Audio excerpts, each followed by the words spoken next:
Welcome students to the lecture series of complex analysis with course code MAT 18R4026 of Block 2 Unit 2.1 offered by the Department of Mathematics of Kalasalingam Academy of Research and Education. So today's lecture will be on line integrals and rectifiable arcs. So the outcomes will be definition of contour integrals. I will be discussing on this.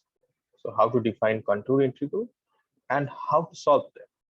So these are the two aspects of these lectures. So before we define line integral or contour integral on complex plane, these are the four ingredients we must consider.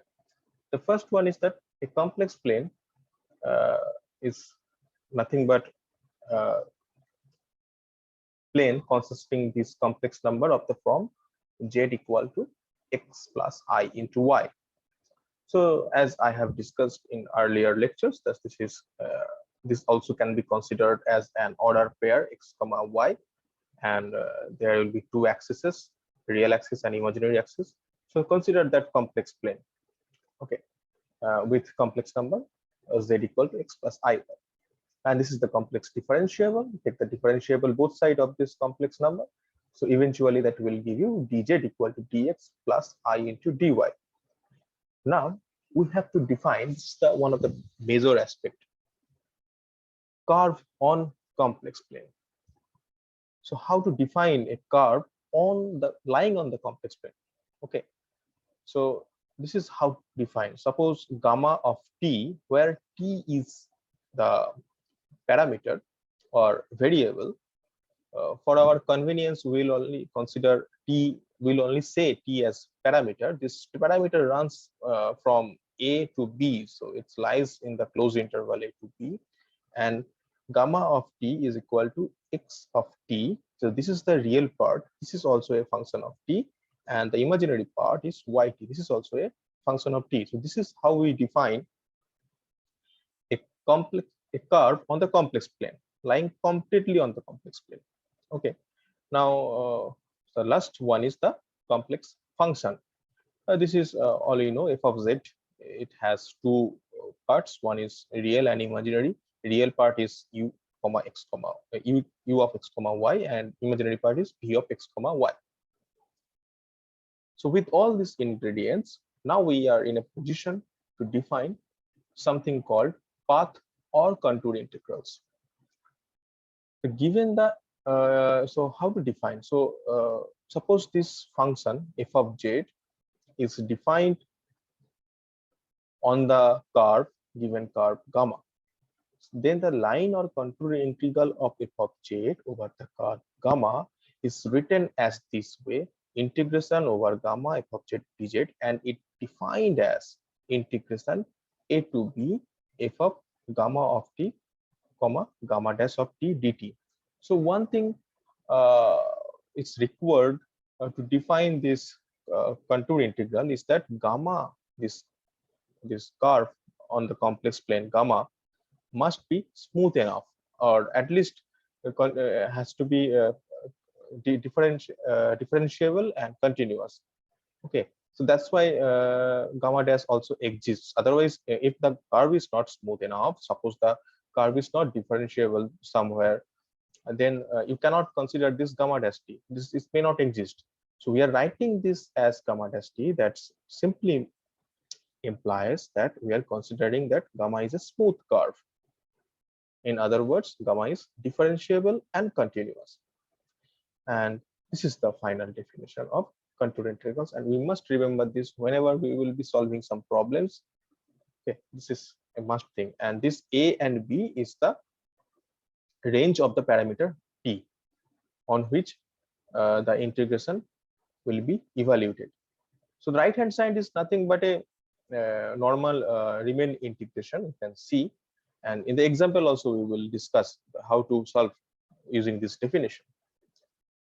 Okay, so this is the first problem. Compute the contour integral over gamma z square dz along the straight line 0 to 1 plus I.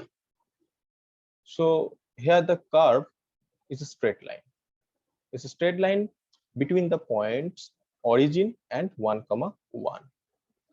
So we have to find out the parameters, find out the functional form of the curve. So it's very easy that the way gamma is defined, it can be written this way, that is gamma of t equal to t into 1 plus I, where t runs from 0 to 1. So clearly gamma is differentiable or smooth curve. That's why gamma dash also exists and its value is 1 plus I. Now the definition of line integral says integration over gamma z square dz is nothing but integration 0 to 1. Since t runs from 0 to 1, that's why here it is 0 to 1. Then what? Then f of gamma of t. What is your f of z here? Your f of z here is z square. Okay, and gamma t is this. So if we write f of gamma t, that will be t square 1 plus I whole square. That is what I have written here, t square into 1 plus I whole square into what? Into gamma dash t. Gamma dash t also 1 plus I, it's written over here. So I have simply put it here to dt. Okay, now we can evaluate this integral very easily. Okay, step by step. And if you follow simple step of integration from your calculus, integral calculus knowledge, you will definitely follow the answer, this 2y into 1 plus I divided by 3. Now I have chosen the same integral, okay, but I have changed the curve gamma on which the integration will be performed. So this particular example I have put it here since I want you to understand that the value of this line integral is completely depends on the contour provided. So previous contour was a straight line. It's a straight line between origin and the point 1 comma 1. Now here I want you to consider the unit circle defined on the complex plan. The unit circle means a unit circle with center at 0. That's what I meant here. Okay, so any unit circle with origin as its center can be represented or can be parameterized as gamma of theta equal to e to the power I theta, where theta runs from 0 to 2 pi. So the first job is done. The gamma has been parameterized. Okay, now all of us know that it's very easy that gamma this e to the power I theta is differentiable up to any order. So this is a smooth curve. So simply next step is to find out what will be the gamma dash theta. This is nothing but I into e to the power I theta. Very easy to follow, I guess. Now again we have to follow the definition of line integral or contour integral. So what is it? Contour integral over gamma z square dz is nothing but integration a to b, here that will be 0 to 2 pi, that's why it is 0 to 2 pi, into f of gamma of t. What is f of z here? F of z is nothing but f of z square, and gamma of theta equal to e to the power I theta. So instead of t I have written theta over here. Okay, so I have to say that f of gamma of theta. So what will be the f of gamma of theta in this case?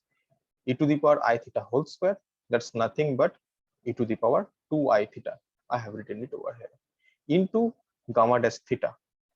That is already calculated here. I have simply replaced it here, I into e to the power I theta. So all together it will give you I into e to the power 3 I theta, integration 0 to 2 pi. Now it's very easy to calculate using your HS level calculus, integral calculus knowledge. That will be e to the power 3 I theta by 3. One I should be there. I have missed it here. Please correct it. Okay, that will be I into e to the. Okay, no. The I will be cancelled out. It's okay here only. Okay, it's completely okay and fine. And the limit is 0 to 2 pi. So if we put 2 pi instead of theta, that is e to the power 3 I into 2 pi, that is e to the power 6 pi I. the value will be 0. And again, if you put 0 instead of theta, that will give you e to the power 0. The value will be 1. So 1 minus 1 will be 0. So final answer is 0. It's very easy. You can check it. Now, there is something called fundamental theorem for complex line integrals, whose statement goes like this. If f of z is a complex analytic function, all of you know what do we mean by complex analytic function, I suppose. Okay, if f of z is a complex analytic function on an open region capital A, and gamma is a curve in A from z0 to z1, then this fundamental theorem says the contour integral over gamma f dash z dz is equal to f of z minus f of z dot. So what it says basically, it says the value of the contour integral depends on the end points only. I mean the initial point and the terminal point. The initial point is here z0 and the terminal point is z1. So these two end points will completely determine the value of this contour integral. So this is not path dependent. Okay, so from z0 to z1 you can choose any value, any path. The value of this contour integral will be the same. It will not hamper it. Okay, so there are uncountable number of paths on a complex plane. Suppose this whole slide you consider it as a complex plane, and you take any 2 points.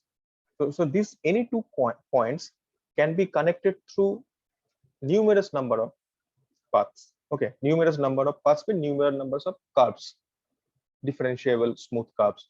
You can choose numerous number of differentiable curves to connect z0 and z1. But the value of this integral will only depend on the extreme points only. It will not change if you change your path. Okay, so this is very important and known as fundamental theorem of complex line integrals. Okay, so let me move to the next slide. So here I have simply given an example, or rather I would say application of fundamental theorem. So the problem is evaluate the same integral again. See, I have taken the same example everywhere just to make you understand that it depends on the curve gamma, nothing but that. Okay, it changes with your integral may be the same. If you change the particular gamma, I mean the end points of particular given curve, okay, then the value will be changed accordingly. So what it says here, find out this integral where gamma is a straight line from 0 to 1 plus I. Okay, so it is to be noted that z² has an antiderivative. We all know that if you differentiate this function f of z equal to z cubed by 3, it will eventually give you z², right? Differentiate this, you will get z². Okay, therefore the fundamental theorem implies integral contour integral over gamma z² dz will be nothing but this antiderivative of z² z cubed by 3 evaluated at this 2 point 1 plus I and 0. So this is the limit. So if you put it and go through some simple algebraic calculation, you will definitely get this answer directly.